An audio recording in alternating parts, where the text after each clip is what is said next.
Hello everyone, welcome back. In this episode, I'm going to walk you through the steps on how you can deactivate Instagram account temporarily. In order to deactivate Instagram account temporarily, all you have to do is watch this video till the end, follow the instruction as guided.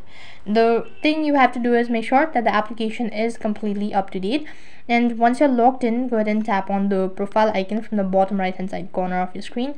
Right on this page, tap on Account Center, and as you click on it here, you'll be able to see this interface. So scroll down and go to Personal Details.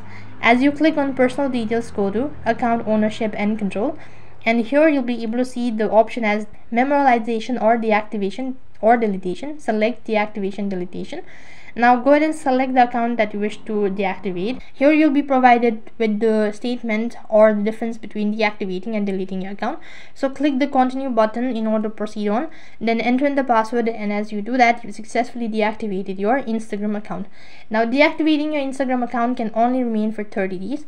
And after 30 days, if you still remain to deactivate your account, then it's gonna permanently delete your Instagram account. However, if you just want to do it temporarily or for certain hours or days, you have to make sure to log in within 30 days, and then you'll be able to recover your account. So that is how you can deactivate your Instagram account. That is all for this video. I hope the video was helpful. Make sure to like, share and subscribe to our channel. Thank you for watching. See you in the next video.